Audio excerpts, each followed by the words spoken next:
President Trump spoke with Canada's Prime Minister Mark Carney at the White House. He's not on board with Trump's idea to make Canada the 51st state. Watch. As you know from real estate, there are some places that are never for sale. That's true. We're sitting in one right now, Buckingham Palace that you visited as well. That's true. And having met with the owners of Canada over the course of the campaign last several months, it's not for sale, won't be for sale ever. But the opportunity is in the partnership and what we can build together. And we have. They have. I must say, Canada is stepping up the military participation because Mark knew, they were low, and now they're stepping it up, and that's a very important thing. But never say never.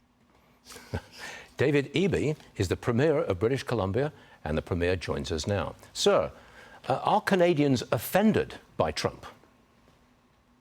Well, the 51st state rhetoric from the president is certainly not endearing him to Canadians.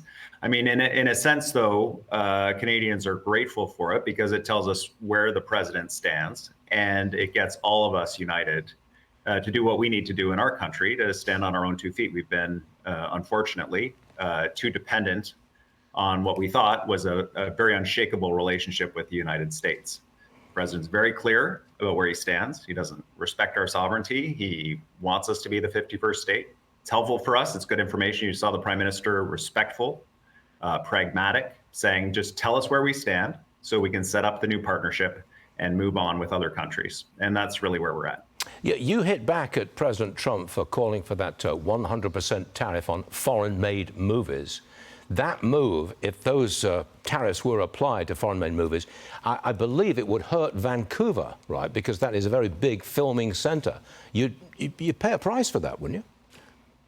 Well, I mean, the people who pay the price, and it doesn't matter if it's lumber, which now has a 40% additional tax on it as Americans try to build their homes, or the film industry, where the president is proposing, if you want to watch Lord of the Rings, or you want to watch White Lotus, or you want to watch Game of Thrones, you're going to pay 100% tax to watch those films. Either you're going to have half as many films on Netflix and TV shows on Netflix, or you're going to pay twice as much. Like, as a politician, I don't understand how you can make that pitch to Americans and have them support, like, especially when you ran on cost of living. I think Canada can really help the president with cost of living concerns in the U.S. We're good partners.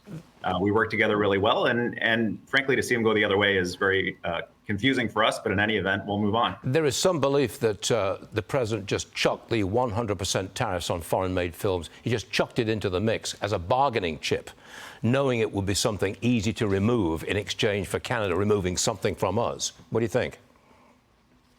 Well, I mean, this was my message to people working in the film industry, and not just in Canada, but around the world, and also to Americans. The president tweets a lot of things. He says a lot of things.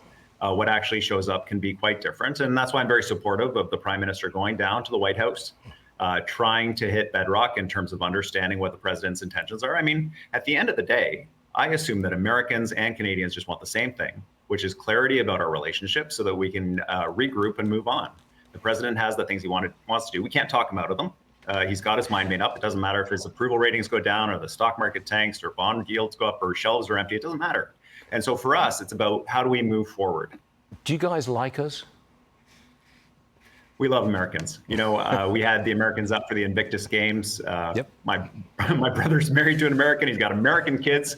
Our relationships across the border are so deep, and that's what's heartbreaking. It's like seeing a really good friend in a bad relationship, and we want you to do well. We want Americans to do well, and it's just hard for us to watch this. And that's some of the anger too, is concealing a little bit of disappointment that such good partners are so far apart right now. Okay, we'll leave it right there. Sir, thank you very much for being on the show today. We really appreciate it, sir. Thank you very much. You bet. Thanks for having me. Yes, sir.